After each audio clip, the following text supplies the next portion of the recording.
Good morning, students. In chemistry, chapter 2 is matter around us pure. Now I am starting with the next topic.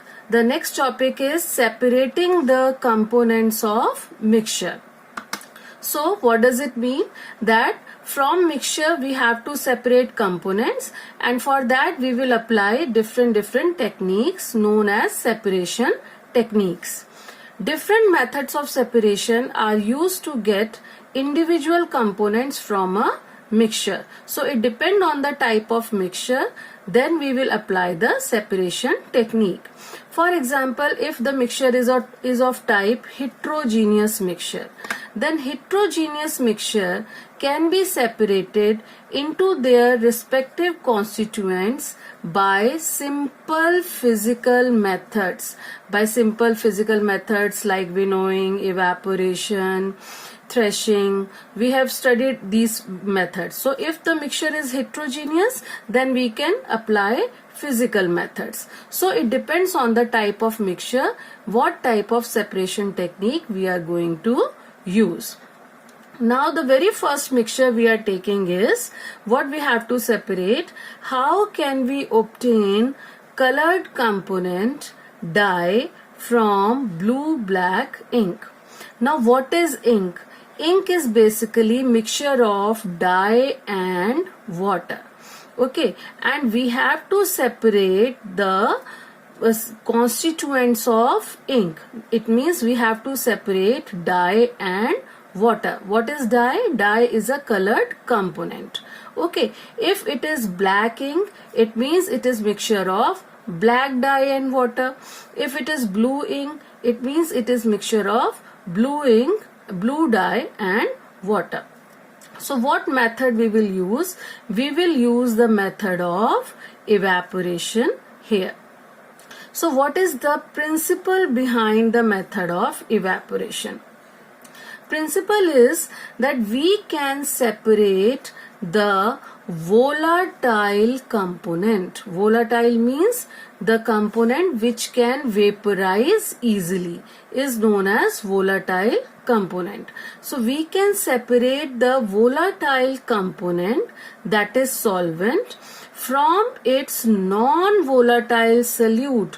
Non-volatile means which cannot vaporize, by the method of evaporation. So I am explaining again.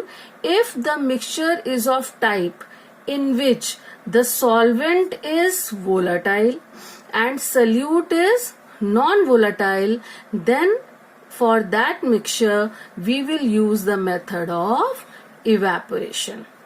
Okay, so now I am starting. How can we separate the colored component dye from blue-black ink? So what is the activity? You are seeing here in this diagram, we have taken a beaker.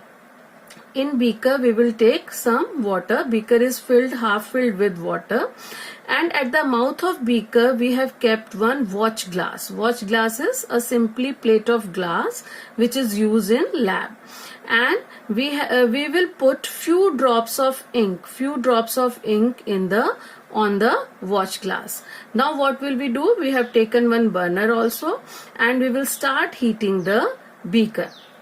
Okay, so why we are not heating the ink directly?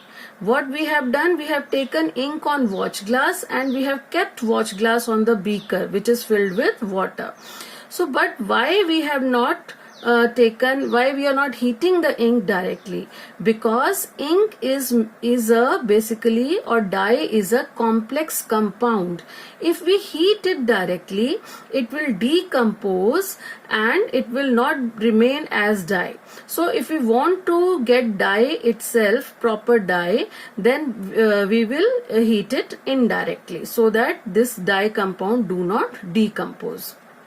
Okay, so what will happen when we start heating? We will see that evaporation is taking place. We will see vapors here, vapors of water.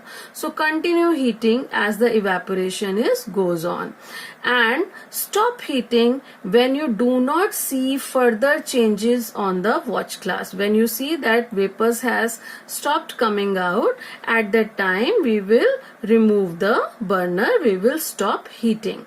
So Now what will we find?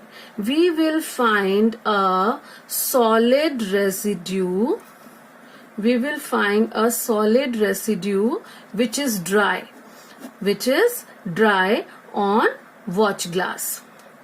Okay, so this solid residue is ink, and what has evaporated is water. So in this way, water has separated by the method of evaporation, and what is left on the watch glass is dye. Okay, so in this way we can separate colored component dye from blue black ink by the method of evaporation. Thank you.